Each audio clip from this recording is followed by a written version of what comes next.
दोस्तों, ये कहानी परम पूज्य गुरुदेव पंडित श्री राम शर्मा आचार्य जी की पुस्तक संस्मरण जो भुलाए ना जा सकेंगे से ली गई है। कहानी का शीर्षक है प्रेमी हृदय का मार्ग।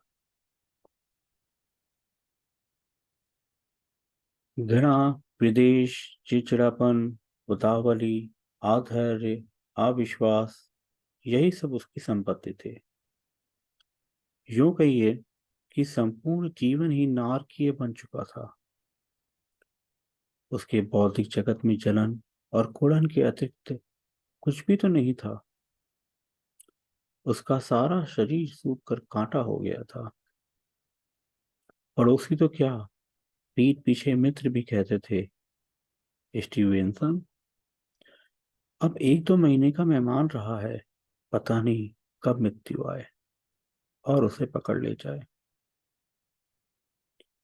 विश्वविख्यात कवि रॉबर्ट लुई स्टीवेंसन के जीवन की तरह आज सैकड़ों लाखों व्यक्तियों का जीवन मनोविकार ग्रस्त हो गए हैं। पर कोई सोचता भी नहीं कि यह मनोविकार शरीर की प्रत्येक जीवनदायिनी प्रणाली पर विपरीत प्रभाव डालते हैं। रूखा सूखा, बिना विटामिन, प्रोटीन और चर्बी के भोजन से स्वास्थ्य खराब नहीं होता।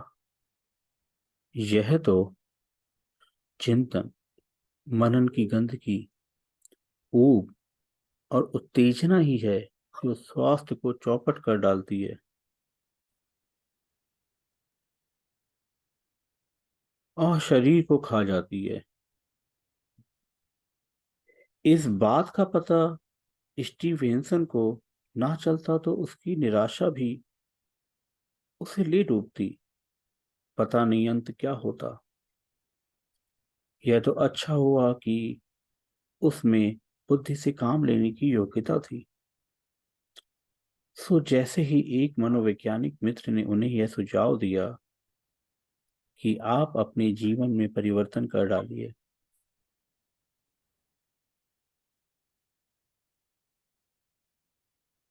कुछ दिनों के लिए किसी नए स्थान को चले जाइए जहां के लोग आपसे बिल्कुल परिचित न हो। फिर उन्हें अपना कुटुंबी मानकर आप प्रेम, आत्मीयता, श्रद्धा, सद्भावना और उत्सर्ग का अभ्यास कीजिए। आपके जीवन में प्रेम की गहराई जितनी बढ़ेगी, आप उतने ही स्वस्थ होते चले जाएंगे। यही नहीं, आपका यह अब तक का जीवन जो नारकीय बन चुका है, स्वर्गीय आभा में परिवर्तित हुआ दिखाई देगा। प्रेम संसार की सृजनात्मक सत्ता है। प्रेम से प्रिय, मधुर और उल्लासवर्धक संसार में कुछ नहीं।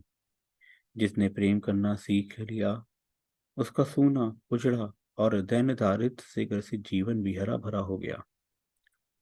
यह कथा इस तथ्य का प्रत्यक्ष प्रमाण है। तब श्री स्टीवेंसन ने थोड़ा सा सामान, कुछ पैसे लिए और सामोआ द्वीप में जा बसे। पहला दिन, पहला अभ्यास प्रेम का। जिससे भेंट हुई, स्टीवेंसन का हाथ नमस्कार के लिए पहले उठा। कोई घर आया, चाहे वह कुली ही रहा हो। ऐसा नहीं हुआ कि वह स्टीवेंसन के साथ बैठकर चाय पिए बिना चला गया हो। छोटे छोटे बच्चे रात में बेचैनी में काटते। सवेरा होते ही स्टीवेंसन का दरवाजा खटखटाते और बाहर से ही पूछते, अरे यार लुई, तुम अब तक सोए पड़े हो? कब से खेलने के लिए खड़े हैं? आओ बाहर देखो ना, कितने लोग आ गए हैं।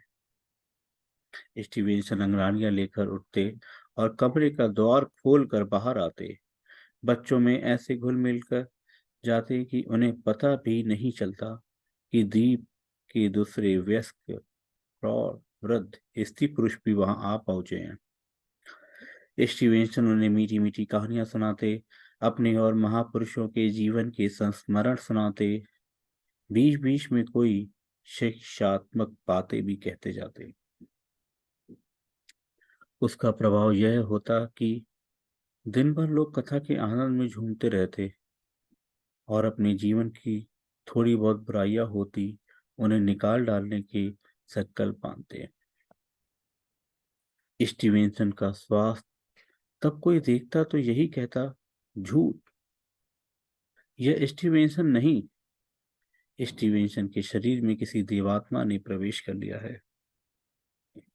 पर सचमुच यह वही स्टीवेंसन था जिसने अपने प्रेम से सामोआ वासियों को संगठित कर बंदरगाह से नगर तक के ऊबड़ खाबड़ असमान रास्ते को समान, चौरस तथा पक्का करा दिया।